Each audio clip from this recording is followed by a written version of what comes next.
Good morning. हम लोग पढ़ रहे थे राष्ट्रीय आंदोलन 1885 से 1947।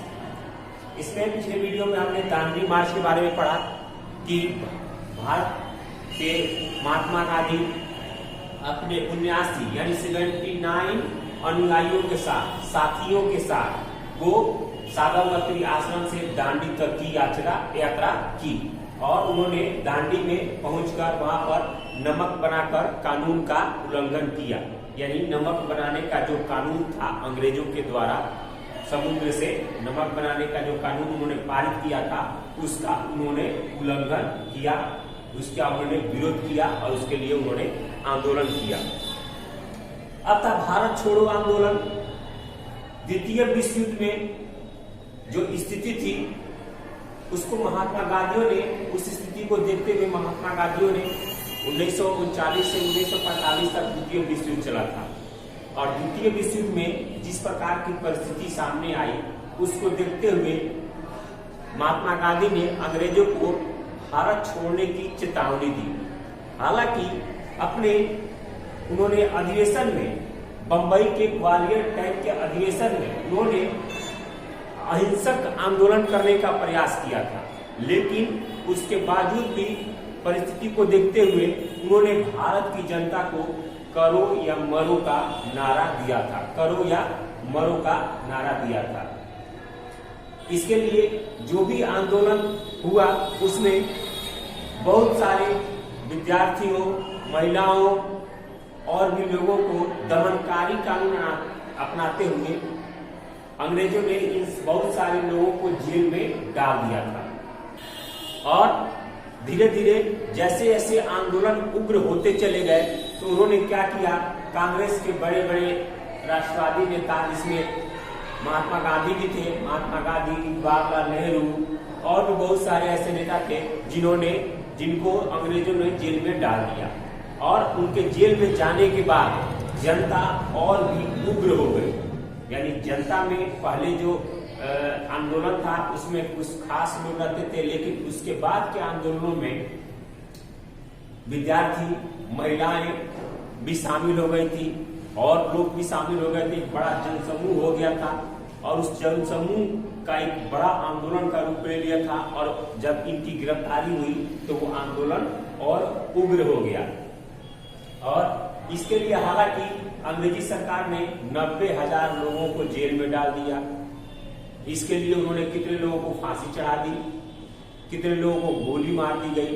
इस दमनकारी कानून को अपनाते हुए, दमन करते हुए इस आंदोलन को दबाने के लिए उन्होंने हवाई फायरिंग भी की, यानी प्लेन से, जो हवाई जहाज से भी उन्होंने गोलियां बरसाई, जिसमें बहुत सारे लोगों की जानें चली गई, बहुत सारे लोग मारे गए।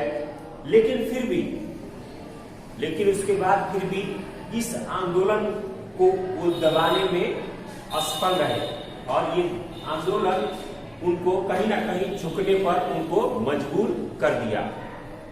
इसमें एक आपके किताब में एक लेटर दिया है 1942 के भारत छोड़ो आंदोलन के दौरान पटना के एक चिट्ठी है डॉक्टर U.N. शाही, जिन्होंने अपनी पत्नी के पास एक लेटर लिखा था। वो बहुत ही मार्मिक लेटर है। आप इस लेटर को पढ़ें, आपको समझ में आएगा कि उस समय 1942 में भारत छोड़ो आंदोलन की क्या परिस्थिति थी, क्या उस समय स्थिति थी पटना में, बिहार के पटना में।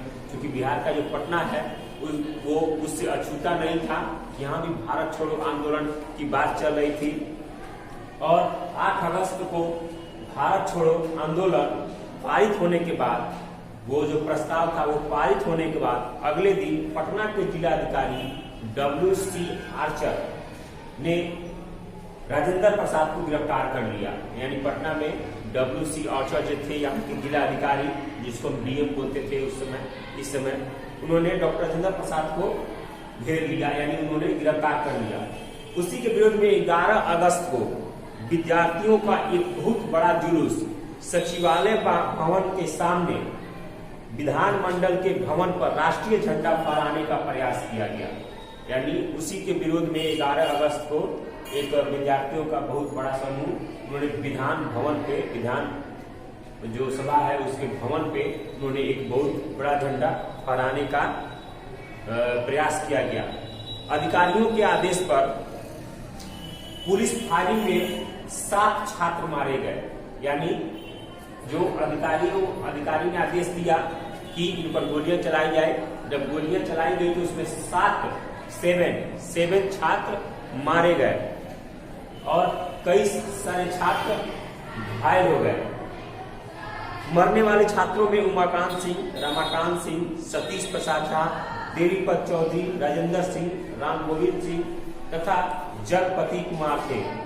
स्वतंत्रता प्राप्ति के बाद इस स्थान पर शहीद स्मारक का निर्माण हुआ है। आप पटना जाएंगे तो इसको देखेंगे, शहीद स्मारक का निर्माण किया गया है। इसका अनावरण आपको देश के प्रथम राष्ट्रपति डॉक्टर राजेंद्र प्रसाद के द्वारा किया गया है। उसके बाद अगला आजाद हिंद फौज। आजाद हिंद फौज का गठन किसने किया था, ये हम सब लोग जानते हैं।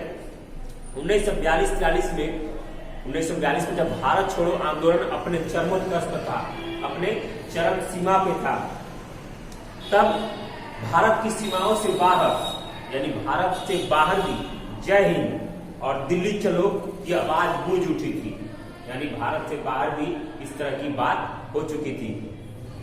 और इसी बीच वहां से जर्मनी, जो हमारे सुभाष चंद्र बोस थे, उन्होंने अंग्रेजों की आंख में धूल झोंक कर 1941 में अफगानिस्तान के रास्ते जर्मनी पहुंचे और वहां से जापान गए और जुलाई 1943 में आजाद हिंद फौज की गठन की और आजाद हिंद फौज का गठन किया जुलाई 1943 में।